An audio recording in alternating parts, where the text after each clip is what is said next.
ہمارے شہر میں، ہمارے سماج میں جو گندگی بھری ہوئی ہے اور لوگوں کے ذہن زنا کی طرف مائل ہو رہے ہیں،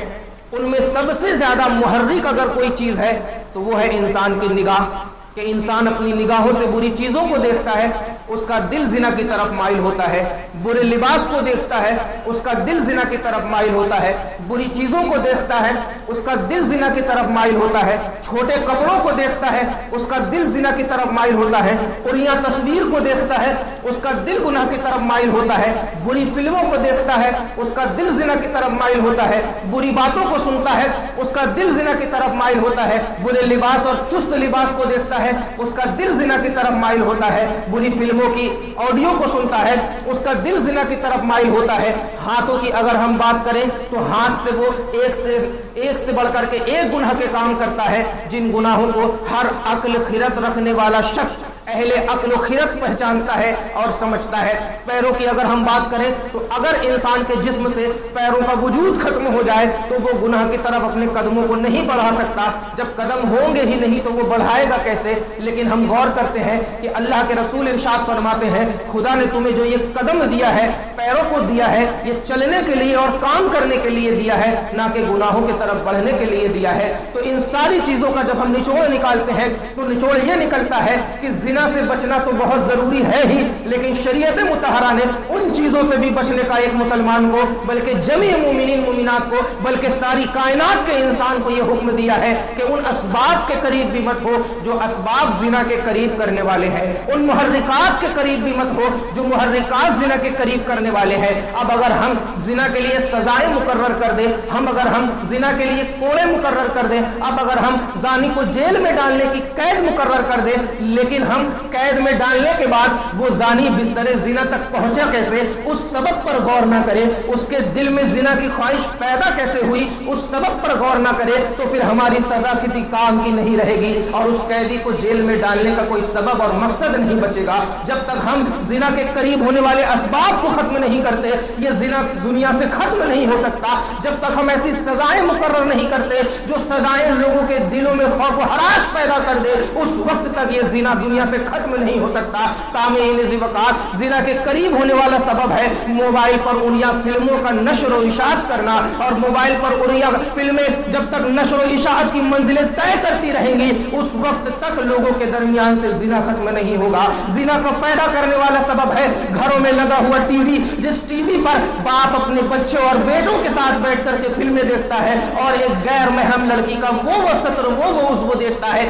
جس عضو کو قرآن پاک اور نبی کریم کی حدیث ارشاد فرماتی ہے کہ دیکھنا ناجائز و حرام ہے۔ یہ زنا کے اسباب ہے۔ موبائل میں اڑیا فلموں کا آنا، ٹی وی اور ویڈیو میں اڑیا تصاویر کا آنا، اخبارات میں اڑیا فلموں کا اڑیا تصاویر کا نشر ہونا، لوگوں کے درمیان برائیوں کا پھیلنا، یہ ساری چیزیں وہ ہے کہ ہمیں پہلے ان چیزوں پر قید لگانی ہے، اس کے بعد زنا پر خود بخود قید لگ جائے گی۔ اس لیے ضروری ہوتا ہے کہ پہلے ایسا قانون بنایا جائے جس قانون میں دوائی زنا اور زنا کی دعوت دینے والے افعال و اقوال پر پابندی لگائی جائے، اور وہ قید والی پابندی ہمیں کہیں اگر ملتی ہے تو وہ شریعت محمدی کے دامن میں ملتی ہے، اسلام کے قانون کے آغوش میں ملتی ہے۔ رسول پاک علیہ الصلوۃ والسلام نے سیدھا واضح طور پر ارشاد فرما دیا، زنا کے قریب بھی مت ہو، اور زنا کے قریب کرنے والے جو اسباب ہیں ان اسباب کے قریب بھی مت ہو۔ معزز سامعین کرام، صرف زنا کو ختم کرنے کے لیے قانون بنانے سے کچھ نہیں ہوگا، پھر ختم کرنا ہے تو اس کے اسباب، کن اسباب کی بنیاد پر لوگ زنا کرنے پر آمادہ ہوتے ہیں وہ اسباب ختم کرنا پڑے گا۔ یہ ایک الگ پہلو ہو گیا۔ بہرکیف ہر چیز ہونے کے بعد قانون بھی بن گیا، سزائیں مقرر ہو گئی،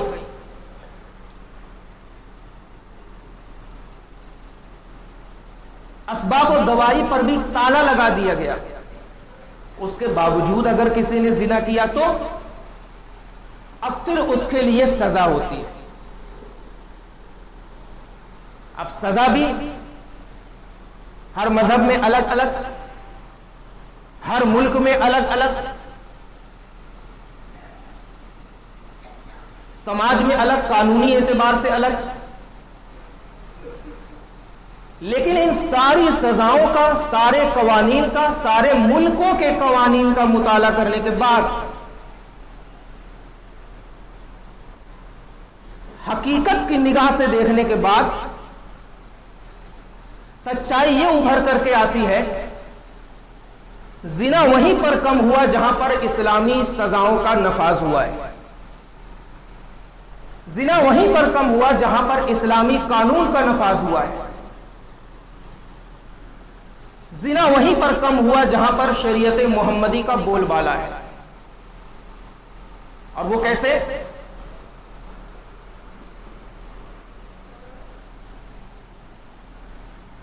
قرآن پاک ارشاد فرماتا ہے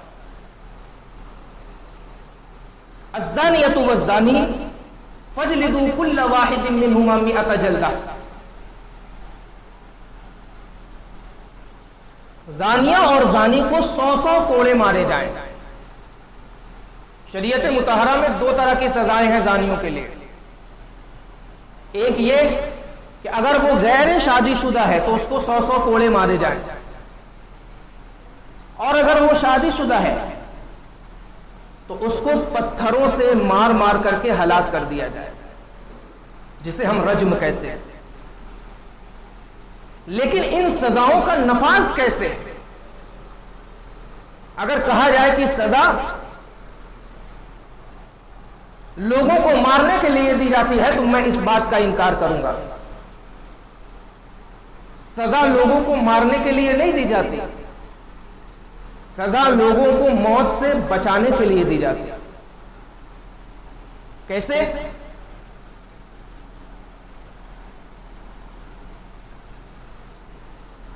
اسلام کے قانون میں جب کوئی زنا کرے تو قرآن پاک ارشاد فرماتا ہے وَلْيَشْهَدْ عَذَابَهُمَا طَائِفَةٌ،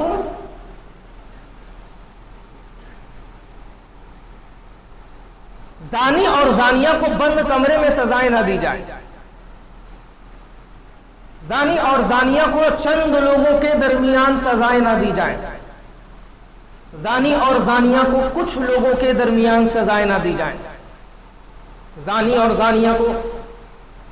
شہر کے اس جگہ پر اکٹھا کیا جائے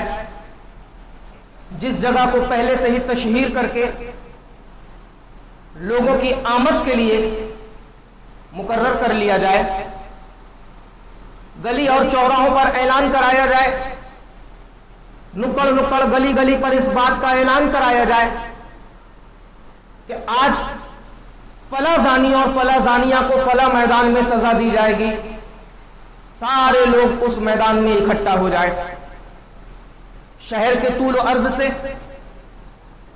اس میدان میں لوگ آ کر کے اکٹھا ہوتے ہیں، اور جب قاضی اسلام زانی سے زنا کا ثبوت فراہم کرنے کے بعد، اقرار کروانے کے بعد اس پر سزائیں نافذ کرتا ہے تو ایسا نہیں ہوتا کہ پتھر مارنے کا کام 4 دیواری کے اندر کیا جائے، کوڑے لگانے کا کام 4 دیواری کے اندر کیا جائے، بلکہ حکم یہ ہوتا ہے کہ جس طرح سے بادشاہ اسلام یا قاضی اسلام زانی کو پتھر مارے، اسی طرح سے جتنے لوگ دیکھتے آئے ہیں وہ سارے لوگ اٹھا اٹھا کر کے پتھر اس زانی کو مارے، اور 1 پتھر نہیں، 2 پتھر نہیں، 3 پتھر نہیں، 4 اور 10 پتھر نہیں، بلکہ اس وقت تک اس زانی کو پتھر مارتے رہے جب تک اس کے جسم سے روح نہ نکل جائے، جب تک اس کی نبض ہستی تھم نہ جائے، اس کے جسم کی حرارت ٹھنڈی نہ ہو جائے اور وہ موت کے آغوش میں نہ چلا جائے، اس وقت تک اس کو پتھر مارتا رہے، اس وقت تک اس کو سزائیں دیتا رہے۔ یہ تو ہم نے دیکھ لیا ایک مثبت پہلو کہ اس شخص کو موت کی سزا دی گئی، لیکن اس کے بے شمار مثبت پہلوؤں کو ہم نے نہیں دیکھا کہ ایک شخص کو ایسے منظر عام پر سزا دینے کے بعد جو لوگ پتھر مار رہے ہیں وہ اپنے آپ میں کانپ رہے ہیں کہ کہیں ہم سے یہ گناہ سرزد نہ ہو جائے اور کل اس شخص کی جگہ میں ہوں اور سارے لوگ مجھے پتھر مارے۔ لوگوں کو یہ سزائیں دیکھنے دیکھنے کے بعد بدن کا راشا طاری ہو جاتا ہے, بدن کے رونگٹے کھڑے ہو جاتے ہیں, دل میں خوف و ہراس پیدا ہوتا ہے, خدا کا خوف پیدا ہوتا ہے, شریعت کا ڈر پیدا ہوتا ہے اور قانون کے نفاذ کا ڈر پیدا ہوتا ہے. اور یہ ڈر اس ایک شخص کو دیکھنے کی وجہ سے پورے سماج سے زنا کو دور کر دیتا ہے, پورے شہر سے زنا کو دور کر دیتا ہے, پورے معاشرے سے زنا کو دور کر دیتا ہے. سماج میں رہنے والے ہر ایک شخص کے دل میں یہ ڈر بیٹھ جاتا ہے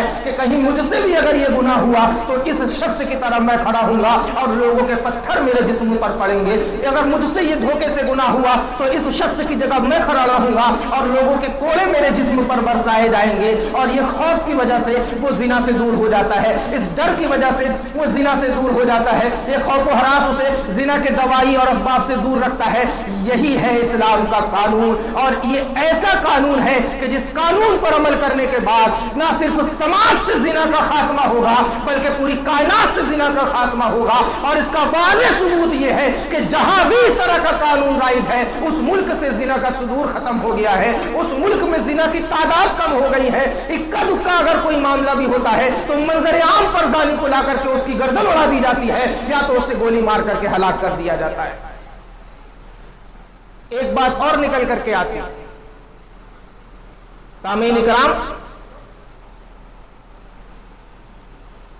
میں آپ کے سامنے وہ باریک بات رکھ رہا ہوں, ہر مذہب کو, ہر سماج کو, ہر ملک کے قانون کو جس کی ضرورت ہے. یہودیوں نے اپنے رسول پر نازل ہونے والی کتاب میں تحریف کی. کیسے تحریف ہوتی ہے؟ تحریف ایسے ہوتی ہے, دو یہودی سرکار کی بارگاہ میں حاضر ہوتے ہیں. حاضر ہونے کا سبب وہ شادی شدہ سے ان سے زنا ہوا. اللہ کے رسول صلی اللہ علیہ وسلم نے ارشاد فرمایا کہ تم میری سزا جو میں مقرر کروں گا مانو گے؟ وہ اپنے دماغ سے یہ بات سوچتے ہیں کہ مان لو محمد رسول اللہ آسان سزا بتائیں گے. دونوں کہتے ہیں ٹھیک ہے. آپ ارشاد فرماتے ہیں کہ تم یہودی ہو؟ کہتے ہیں ہاں. کہتے ہیں تمہارے مذہب میں تمہارے نبی پر جو کتاب نازل ہوئی ہے اس کتاب میں زنا کی سزا کیا ہے؟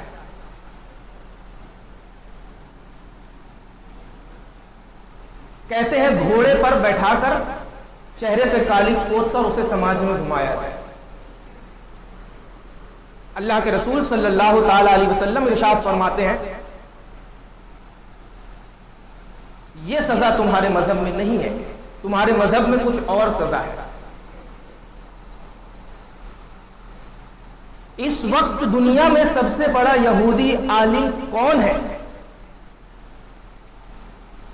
کہتے ہیں ابن سوریا. آقا کریم ارشاد فرماتے ہیں کہ اگر میں یہودی عالم کو بلا کر اس سے پوچھوں کہ تمہارے مذہب میں زنا کی سزا کیا ہے تو تم مان لو گے؟ دونوں کہتے ہیں ہاں مان لوں گا. اس کو بلایا گیا اور اللہ کے رسول صلی اللہ تبارک و تعالی علیہ وسلم نے ابن سوریا سے ارشاد فرمایا اے ابن سوریا, تجھے اس رب کا واسطہ جس رب نے موسیٰ کو فرعون کے لشکر سے نجات دی اور فرعون کے لشکر کو دریائے نیل میں غرق کر دیا, تجھے اس رب کا واسطہ جس رب نے آسمان کا سینہ چیر کر کے تم پر پانی برسایا, تمہیں اس رب کا واسطہ جس رب نے زمین کو چیر کر کے اس سے سبزہ اگا کر کے تمہاری بھوک اور پیاس مٹانے کا سامان پیدا کیا, تجھے اس رب کا واسطہ جس رب نے آسمان میں چمکتا ہوا سورج پیدا کیا اور زمین میں تمہارے لیے مسکن اور ٹھکانہ بنایا, تجھے اس رب کا واسطہ جس رب نے حضرت موسیٰ پر توریت نازل کیا اور قانون حق کے ساتھ موسیٰ کو دنیا میں بھیجا. تو یہ بتا کہ یہ زنا کی سزا جو شخص کہہ رہا ہے یہ سزا کیا صحیح کہہ رہا ہے کہ جو زنا کرے اسے گدھے پر بٹھا کر کے